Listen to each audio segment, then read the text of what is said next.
Hey guys, it's the Whale coming at you with my updated Traptrix deck profile for the month of January 2024. Now, I'm going to go more into the deck rather than what the deck does and everything like that. I've already profiled this deck multiple times.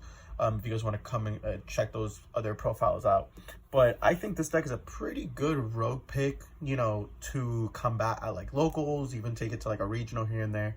I think the deck's pretty good. It's been netting me a lot of results on Dueling Book, so I just want to share it with you guys and what I'll probably be rocking for at least this month. You guys know I kind of like to focus my attention on a deck for a month. Anyway, let's get right to it. We are playing 3 Traptrix Mermelio. I did get, European, German Traptrix cards because I like them so much. But essentially, this is your way to get your trap hole cards. On special, it pops a card. It pops a card in the that your opponent controls, even if they don't control anything. So it's a free pop, a free Sarah effect trigger. Essentially, we're playing 3 of Mantis. So Mantis on normal lets you add a Traptrix monster. So honestly, I've been wanting to cut this card down, but consistency is key, and until we get a better Traptrix main deckable monster, this card is going to stay at 3. It's not a bad card because it does let you get into like Arachnocampa, your Dionea, your Mermelio if you need it. But honestly, past turn 1, I really don't see the use for it because I usually just search whatever I need off of Pinkwicula or I special summon off of Sarah. So this card, I mean, I guess for right now it's at 3, but honestly, it's 1500 attack. So it doesn't really beat over SP Little Knight, which is kind of a big deal for this deck, because if they SP Little Knight, the Sarah, or the normal summon effect, Traptrix monster effect, I mean, that's a problem because you do need to get into your Sarah. For the rest of the Traptrix, we're running 3 Pudica. Pudica is still a 3 of in my opinion, even though I cut down the field spell to 1, just because if they decide to shifter you or whatever, this deck does play really well under shifter. But still, I think 3 Pudica is kind of like the main way to go. Just being able to disrupt your opponent on their turn, and then during the next standby phase, they special summon out a banished monster that from their banish pile. But the thing is that since it's considered a summon, you are able to hold it. So Floodgate, Rafflesia, something like that. So it's pretty good. It's a pretty good interruption piece. Like I said, to Dionea, I did kind of want to bump this up to 3 instead of 2. Not only is Dionea one of the best Traptrix monsters in the grind game, letting you reborn a Traptrix monster in your graveyard, it's also 1700 attack, which beats over SP Little Knight. In worst case scenarios, if I hand trap my opponent with, like, let's just say Ash and like Imperm, and like basically the only thing they're left to do is with SP Little Knight and pass, I can always just normal summon the Dionea and just enter battle and attack over the SP Little Knight. That way they wouldn't be able to, play out of my evenly or something like that. Another reason why I kind of wanted to play this deck at the beginning of the format is because right now the meta decks are Rescue Ace and Fire Kings. Like right now, they're the ones I'm seeing most prevalent, especially Labyrinth as well. And those decks all lose to evenly matched. So I really wanted to play a deck that can main evenly matched. And again, usually those decks have the ability to go into SP Little Knight. This being able to just beat over it on summon is really good, without activating the effect, but you'd be committing a Dionea for that. So I don't know, to be honest. We'll see how I feel. And for the rest of the Traptrix monsters, we're just running the 2 Arachnocampa.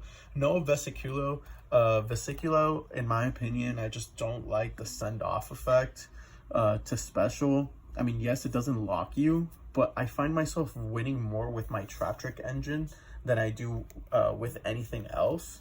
Even though like Abyss Dweller right now is really good because of Fire Kings and stuff like that, but I just don't like Vesiculo. I just don't like the fact that you have to send off a trap for it. So I'm not really too sure. Maybe that can change, but I know a lot of builds are running the 2 Arachnocampa, and then they're additionally running a Vesiculo. I just don't like it. I just don't like it. In my testing, I never liked it when it came up. For the other support cards, I am running the 2 Parallel Exceed. This obviously this obviously was at 3, but I ended up taking 1 out because I wanted to run a 40 card deck instead of a 41 card deck, even though it really doesn't matter in the grand scheme of things. I can even add it back in, but I'd rather just add in like another hand trap or something like that. But the 2 Parallel Exceeds, it's really good. It's good to extend, you know, you normal summon, link off into Sarah, and then you can Parallel Exceed. If they Ash the Parallel Exceed, that means that your Sarah's free reign, you know, to, you know, special from deck a Traptrix, and then this is still level 4. I just honestly wanted to run 2. Maybe it goes back to 3. I mean, the card's good. Don't get me wrong, the card's really good. I don't know. I just wanted to try it at 2, and honestly, it's been just fine. I haven't been drawing multiple Parallel Exceeds. That was one of the other issues with having 3 in the deck, is that if you draw 2 Parallel Exceeds, yes, you do have 1 in the deck, but you still kind of have 1 in your hand, which is kind of awkward. You'd much rather have it be like an engine piece or a disruption piece. For the hand traps, we are obviously running 3 Ash. It's the best hand trap, I think. It is fantastic. 3 Veiler for me. So 3 Veiler, I think is really good. Effect negation right now is just the creme de la creme. I think effect negation is so good. I'm not playing Nibiru's. If I was playing the shifter build, I would probably add in Ghost Mourners. And then obviously I am playing 3 Imperm, so technically we are on 3, 6, 9 hand traps. But I think it's more than enough. This deck has a lot of space. For the other 2 hand traps, I was running also 2 Nibiru's. So I was actually running 3 Ash, 3 Veiler, 3 Imperm, 3 Nibiru's using a 41 card deck. But again, sometimes Fire Kings don't play into Nibiru, or they have the Arvada to play through Nibiru. And then Rescue Ace necessarily doesn't always have to make Nibiru, and most of the times they go into SP Little Knight anyway, so they can banish their own stuff. I honestly wanted a main deck out to SP Little Knight. SP Little Knight is such a hindrance for this deck because none of your main normal summons except Diana can beat over it, and it's just such a bad card against this deck. So I just wanted to be like, okay, you were sitting on an SP Little Knight and something else where I can at least special summon Pankratops, go into battle phase and force something, and then, you know, attack or whatever, attack into SP Little Knight and then use its effect to pop, and then, you know, it's just really good. So I was playing against a Vanadium player, and he ended on SP Little Knight and a Barone, and so during my turn I special summoned the Barone. I'm special summoned the Pankratops. He didn't respond, obviously he can't. So then I go into battle phase. He agrees to it. I attack over SP Little Knight. He goes to the graveyard. Pankratops effect to pop, to bait the negate. It obviously baits the negate, and then I'm able to play through Baron. You know, being able to Pudica it out, steal it, and now I have a Baron for my own using Alamaris' effect. So I think it's just really, really good. I think Pankratops is going to shine this format, in my opinion. That is it for the non-engine. So we're technically on, like I said, I was running the 3 Ash Blossoms, 3 Veiler, 3 Imperm, that's 9, and I was also running the 3 Nibiru's, but instead of running a 41 card deck, I decided to run a 40 card deck, taking out the Nibiru's, putting them in the side, and playing 2 Pankratops in the main. And so far, it's been helping me out quite a bit. For the spells, we're running just a short spell count of 3 Pots of Prosperity and the 1 Traptrix Garden. Right now, I don't really see that there's need for more Traptrix Gardens. And since I'm not playing like the Utopia double OTK package, I don't feel like there's a need to. And then Prosperity is obviously just an all-around good card. I'm surprised it didn't get hit in the ban list, but it is what it is. Card's good, and we're going to keep playing it. For the traps, we're running, of course, 3 evenly matched. It's the main reason why I kind of wanted to run Traptrix and give it out a try for the first month of January for the format, is because evenly matched, a lot of decks in the format are not ending on a negate. You know, Labyrinth, being Labyrinth, Rescue Ace, Fire Kings and stuff like that, they're not ending on negates. So I think that evenly is pretty good in my opinion. For, like I said, the rest of the hand traps, you're running 3 Infinite Impermanence. Just consider this a hand trap. It's a good hand trap, you know. All around great card. Normal traps to be able to pitch off of Holtea. Speaking of Holtea, we are running the 3 Holtea cards cracked. For the regular trap holes, we're only running 4. I really like that number 4. We're running the 1 Traptrix Trap Hole Nightmare. I think the card's really good. Kind of sucks with Fire Kings, because it does, when it special summons and negates it and then destroys it. So this could be sided out, honestly, against Fire Kings, but against most other things, it's a pretty good card, honestly. I very much like it.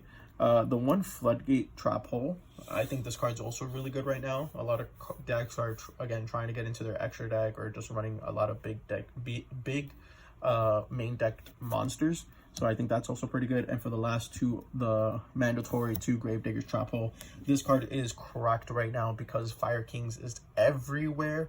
Since Fire Kings is everywhere, they activate in the graveyard, so I can just Gravediggers their Kieran or their Ponix or their Sacred Runics. So it's just a real good time. This card has not failed me. I think this is the format for Gravediggers. And not only that, it also counteracts hand traps. There's a lot of hand traps right now in the format, being Nibiru, Valor, Ash Blossoms, and like those cards don't really hurt this deck too much. You know what I mean? Like they really doesn't, at least in my testing. Let's go to the extra deck. So for the extra deck, nothing really exciting. I mean, what you would really think. The 3 Sarah card is insane. Literally, it's you get to Sarah or you lose the game, essentially. The 1 Adipus for the other Traptrix, this is your OTK tool. This deck still OTKs very, very well. For the rest of the links, the 1 SP Little Knight. Again, shout out to my boy Alejandro. Thank you. Card is good. There's really not much to say. Card is real good. If I manage to get back to my turn, I usually, and you know, I'm in it, like if it's during my turn or whatever, I can always reborn Sarah off of a Holtea in the graveyard. And then if I can manually proc off my Sarah and I don't need it, I can either decide to go into an OTK using Adipus, or I can just link off the Sarah with to get into an SP Little Knight, and boom, I have an SP Little Knight there with my Traptrix interruptions and like probably my Time Thief Redoer and stuff like that. And for the last of the links, we are running the 1 Underworld Goddess of the Closed World. This card obviously always comes up because a lot of people don't realize how well Traptrix swarm the field. Remember that you have a Holtea counts as a monster, and then you're just able to really crank out those monsters with Traptrix Garden and Sarah special summon. So I do think Goddess is a mandatory card in a Traptrix extra deck. It's just really, really good. To go into the XYZs now, we are running the 1 and the 2 Rafflesia. Honestly, like I told you, I find myself winning a lot through my Traptrix. So if I find myself if I find myself Arachno Campa locked, I will always more than likely go in Rafflesia into Rafflesia. Because then I have 2 monsters there that basically form a lock. Neither of them can be, I mean, none of my Traptrix monsters can be targeted, nor can they be destroyed by card effect. So I either put them in having a mass board negate, in terms of Forbidden Droplet or Dark Ruler no more, or evenly, and that's pretty much it. I think this card, having 2 on board, it's just won me the game. I have had multiple times a Rafflesia plus Sarah plus 2 Rafflesias, and that is more than enough, because not only do I get both Rafflesia's effects, because it's soft once per turn per copy, so you can activate both of them, but Sarah also procs to you know, get a trap card, and that's not including if I have another trap card set. For the rest of the Traptrix XYZs, we're running the 1 Pinkwicula and the 1 Alamaris. I find myself going into Alamaris a lot more recently because I think Alamaris is just disgusting. Just being able to make it with 3 materials, like I said, this deck swarms monsters. So you can simply overlay 3 materials into Alamaris, detach 2, bring back Pinkwicula effect to target, banish one of your opponent's monsters, bring it back during the next standby phase, and then Alamaris, you can detach 1, reborn it back permanently, and it's yours. That's what I did to my Vanadium player, and I ended up getting a Baron for myself. I was on Baron, Alamaris, Sarah, and a Rafflesia, and there was just very little he can do. So that is it for my Traptrix engine. Then we're running obviously the 1 Abyss Dweller. card is cracked right now. This was obviously the anti the anti-tier card, but now since tier right now isn't in the format or isn't being played as much, this is really good against Fire Kings, the odd Unchained player. I still think it warrants 8 extra deck slot. One Time Thief Traptrix Redoer or Traptrix Time Thief Redoer. This card is obviously a pseudo boss monster for this deck. It is a fantastic card. I will say it is a little power crept in terms of like its banish effect isn't doing very much, but still getting into a Time Thief Reader and a Rafflesia with a Sarah on board, like it does wonders. So it usually is enough to get you there. But like I said, if you're locked into plans, I always recommend going Rafflesia, and then Sarah. I find myself that is the most interruption that you can possibly get on a board, and it will win you that game more than likely. One Baguska. Haven't gone into Baguska in like a long time, but I still think it does warrant a spot. The one Zeus, and of course the one Sky Crisis. This card's also really, really good. Just being able to normal summon any Traptrix monster, and then if my opponent has an SP Little Knight, just kind of smack Sky Crisis in there and then just beat over it and then detach, spin a Baron back or something like that, you know? It's a really good card.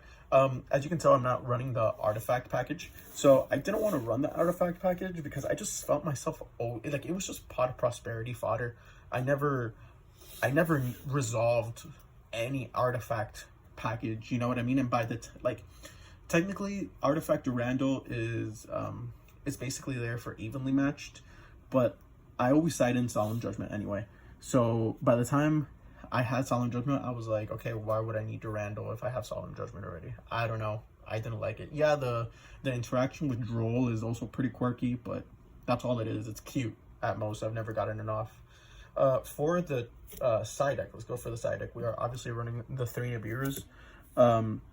This could be also Shifter. Like I said, I really like the Traptrix engine, so I do like the 2 Rafflesias. If I cannot go into you can go into Rafflesia obviously under Shifter, but you cannot use its effect because it specifies send to the graveyard. So if you're under Shifter, you can't use a Rafflesia's effect.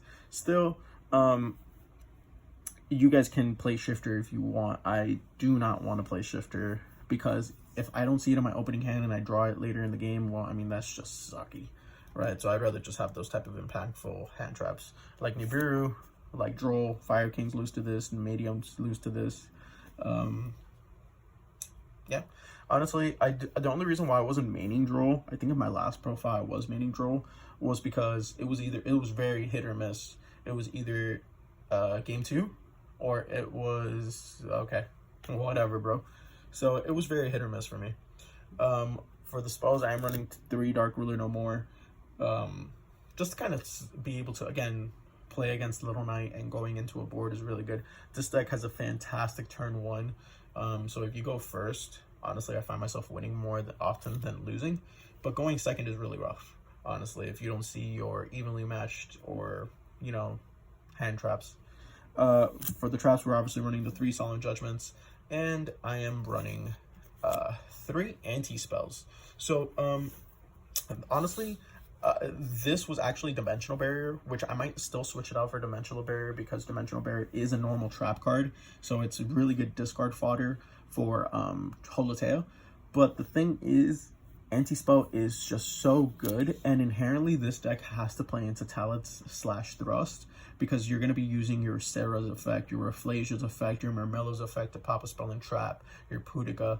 So I really don't want my opponent to basically, okay, cool, I baited out the Rafflesia, now I can just thrust or triple tact, draw 2, look at hand, take, and then I'm left in a very awkward situation at that point. So I feel like Anti-Spell has such fantastic synergy with Traptrix, just being able to flip this during draw phase. Either your opponent does something in draw phase or they set their entire hand or a couple of cards, and then you just start popping one by one with Mermello that is not once per turn. And that's usually enough to win me the game. And right now, since it's the beginning of the format, there's like a lot of runic variants that the anti-spell just kind of wins, at least at my locals as well. So you guys can decide on what you guys want to do there. Still, guys, that is my deck profile for Traptrix for the month of January. Again, I want to say thank you and Happy New Year's. And if you guys just care about the deck image, I usually always say this in the beginning, but you guys can just click the link down below. Anyways, this is Puzzled Whale. Catch you guys later.